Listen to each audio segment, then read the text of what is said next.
Assalamualaikum warahmatullahi wabarakatuh. Hai teman-teman semuanya, kembali lagi di channel aku Reski Ribi Marsha Putri. Nah, di video kali ini aku mau ngebahas tentang apresiasi puisi materi yang ke-9.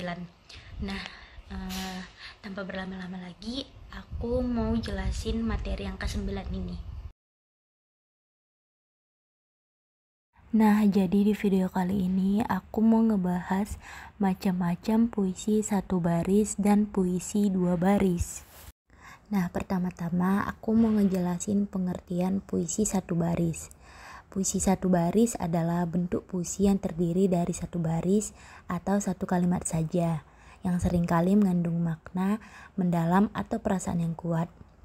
Puisi ini sering digunakan untuk menyampaikan pesan singkat, refleksi, atau ekspresi perasaan dengan cara yang padat dan kreatif. Contoh puisi satu baris yang pertama yaitu bidal. Bidal adalah jenis puisi lama dalam bentuk peribahasa dalam sastra Melayu lama yang kebanyakan berisi sindiran, peringatan, dan nasihat. Penulisan peribahasa di dalam bidal memiliki arti yang lugas serta memiliki irama dan rima. Bidal tidak memiliki aturan tertentu dalam penyusunan baris dan bait. Beberapa baris di dalam bidal dibuat rangkap untuk memberi penjelasan. Tiap rangkap baris dapat menjelaskan keseluruhan cerita. Bidal biasanya berupa kalimat singkat yang memiliki makna figuratif atau kiasan yang bertujuan menyanggah dan menyindir. Dilihat dari bentuknya, bidal termasuk dalam kelompok puisi lama asli Indonesia.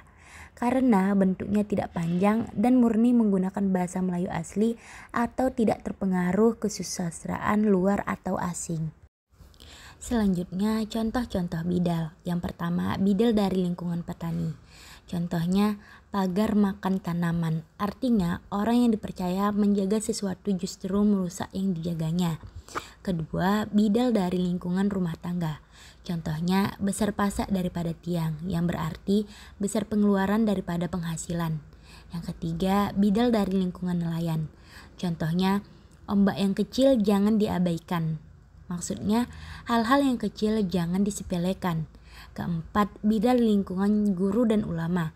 Contohnya, bergurau kepala ajar, bagai bunga kembang tak jadi. Maksudnya, kalau kita hanya setengah-setengah dalam melakukan pekerjaan, tentu tidak akan dapat mencapai hasil yang memuaskan. Dan terakhir, bidal dari lingkungan saudagar atau pedagang.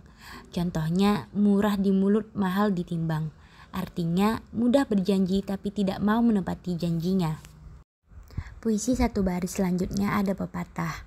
Pepatah adalah ungkapan atau kalimat pendek yang mengandung nasihat atau pengajaran berdasarkan pengalaman atau kearifan yang telah berlangsung lama dalam budaya tertentu. Pepatah seringkali digunakan untuk memberikan petuah atau mengingatkan orang tentang nilai-nilai dan norma dalam kehidupan sehari-hari. Pepatah sering mengandung gambaran atau perbandingan dan biasanya bersifat singkat dan mudah diingat. Contoh-contoh pepatah yang pertama, air tenang menghanyutkan, air keruh memperlihatkan. Artinya pepatah ini mengajarkan bahwa ketika segala sesuatu tampak tenang, kita harus berhati-hati karena bahaya mungkin bersembunyi di baliknya. Selanjutnya, tak ada gading yang tak retak. Artinya pepatah ini mengingatkan bahwa tidak ada sempurna dan setiap hal yang pasti memiliki kelemahan atau cacat. Dan terakhir, seperti kata di bawah tempurung. Artinya pepatah ini merujuk kepada seseorang yang terlalu terbatas dalam pengetahuannya dan tidak tahu tentang dunia yang lebih luas di sekitarnya. Puisi satu baris selanjutnya ada tamsil. Tamsil adalah gaya bahasa dalam sastra yang digunakan untuk membuat perbandingan atau analogi antara dua hal atau objek yang berbeda untuk menggambarkan suatu ide atau konsep dengan lebih jelas. Tamsil sering digunakan untuk membuat pemahaman atau gambaran yang lebih kuat. Contoh dari tamsil yang pertama, senyumnya seperti matahari pagi yang terbit di ufuk timur. Artinya, senyum seseorang dibandingkan dengan matahari pagi yang terbit untuk menggambarkan keceriaan dan kehangatan senyum tersebut. Dua, dia adalah singa di dunia bisnis. Maksudnya, seseorang dibandingkan dengan singa untuk menekankan keberanian, kekuatan, dan dominasi mereka di dunia bisnis. Terakhir, kata-katamu adalah panah yang menusuk hatiku. Maksudnya, kata-kata dibandingkan dengan panah untuk menyampaikan bahwa kata-kata tersebut sangat menyakitkan dan melukai perasaan. Tamsil membantu pembaca atau pendengar untuk lebih memahami atau merasakan makna yang ingin disampaikan dalam tulisan atau pidato dengan cara yang lebih visual dan emosional. Puisi satu baris selanjutnya ada peribahasa. Peribahasa adalah ungkapan atau frase yang mengandung hikmah, nasihat, atau pelajaran dalam bentuk kalimat atau frasa pendek yang sering digunakan dalam bahasa sehari-hari. Peribahasa seringkali bersifat metaforis atau mengandung analogi, dan mereka menggambarkan pengalaman dan kebijaksanaan yang telah ada dalam masyarakat selama bertahun-tahun. Peribahasa biasanya digunakan untuk mengingatkan orang tentang nilai-nilai tradisional dan norma budaya. Contoh-contoh peribahasa yang pertama, seperti anjing dengan kucing. Maksudnya, peribahasa ini digunakan untuk menggambarkan dua orang yang selalu berselisih atau tidak bisa didampingkan dengan baik. Mirip seperti hubungan antara anjing dan kucing yang sering saling berhadapan. Selanjutnya, buah jatuh tak jauh dari pohonnya. Peribahasa ini mengingatkan bahwa sifat atau perilaku seseorang sering dipengaruhi oleh orang tua atau keluarganya. Dan terakhir, air tenang menghanyutkan. Peribahasa ini mengajarkan bahwa bahaya seringkali bersembunyi di balik penampilan yang tenang atau meresahkan. Selanjutnya, aku mau ngebahas puisi dua baris. Puisi dua baris yang pertama ada Gurindam. Gurindam merupakan bentuk puisi Melayu yang terdiri dari dua bait. Biasanya berisi petuah atau ajaran moral. Contoh Gurindam, air muka boleh diubah, akhlak hendaklah yang utama.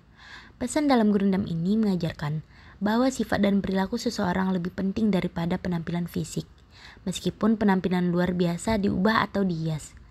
Namun nilai sejati terletak pada akhlak dan budi pekerti yang baik. Puisi dua baris yang kedua ada Carmina. Carmina adalah pantun yang terdiri dari dua baris. Carmina adalah versi pendek dari pantun. Nama lain dari Carmina adalah pantun kilat atau pantun dua seuntai. Carmina merupakan sastra lisan yang merupakan bagian dari sastra Melayu. Penyusunan bait pada Carmina tidak memiliki jumlah dan bentuk yang tetap. Contoh Carmina yang pertama, burung hinggap di atas dahan, jauhi niat bermegah-megahan. 2. Kakek tua dipanggil abah, sikap serakah membawa musibah. 3. Kerjakan PR janganlah malas, berbuat baik haruslah ikhlas. Puisi dua baris yang selanjutnya adalah Distikon. Distikon sendiri adalah jenis puisi baru yang tiap bait terdiri dari dua baris atau biasa disebut sebagai puisi dua seuntai. Contohnya, malam gelap bintang redup bersujud, dalam diam cinta tumbuh tak berwujud. Contoh yang kedua, daun gugur menari di hening senja, rindu menyapa dalam sepi yang menjelma. Sekian penjelasan dari saya mengenai puisi satu baris dan dua baris. Lebih dan kurangnya saya mohon maaf. Wassalamualaikum warahmatullahi wabarakatuh.